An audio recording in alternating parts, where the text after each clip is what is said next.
The thing is that we have to make them realize that we have leverage, and they have to be careful. And we could use, I don't want to say threats, but we could use, tactics saying that if you do this, you remember you have that oil right there in Iran, and where the water is, you don't want that touched.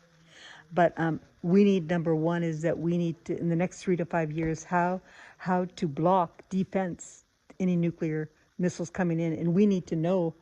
We could hypothetically, we could get an idea about this uranium missile, hypothetically an imagination of what it would be like, and it could be blocked. We can't use fear, we just need to use good strategy and the highest scientific ideas to protect ourselves. And because we have nuclear too.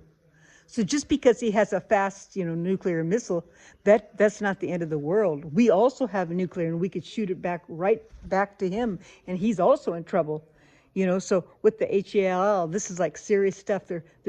He's just not thinking right, and I'm very disappointed, in the way he's acting. Putin, he doesn't need to do this. He could have made big business with Hurricane instead of talking about nuclear. And China, but China, we already know he's the dragon. And China, I have a feeling eventually they're gonna turn on each other. So one way or the other. But I'm telling you is that this could be protected by understanding how to make a defense of uranium missile coming in. And can it be blocked by another type of military tool? Which you can do it, because you could always make the reciprocal of something else. In science or life, there's always a reciprocal. There's always an opposite of the other component. You know what I mean? And if it's larger in mass and has better energy molecules, it could be blocked. I'm not saying there's not going to be precipitation. You know what I mean? And some nuclear could come off. Do you understand? Come out. But if we could catch it before it gets to our space, do you understand? Think about it.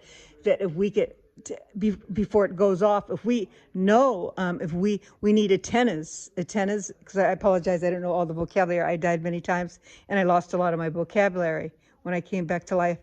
So we have notifications of antennas and Wi-Fi.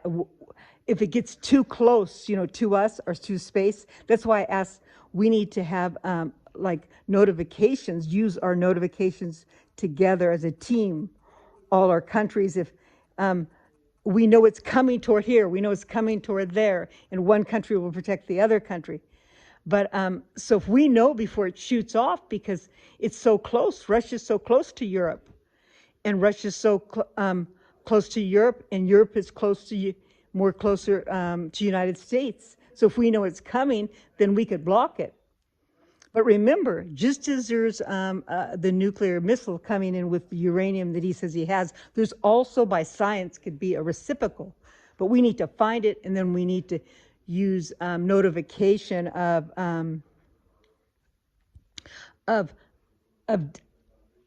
antenna, like when it's coming in, so we know when it's coming in.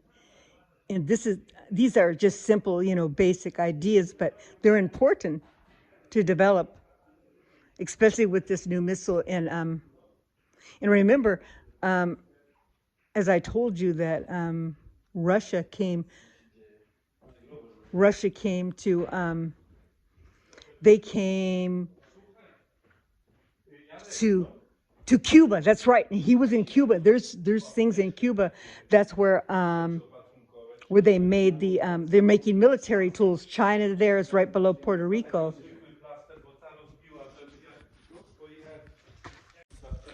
Let me finish this. So it's very serious, because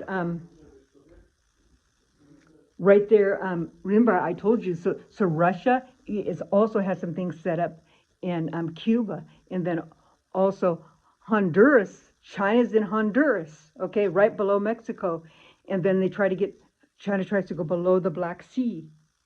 And all there around the waterways, that all needs to be protected by Australia.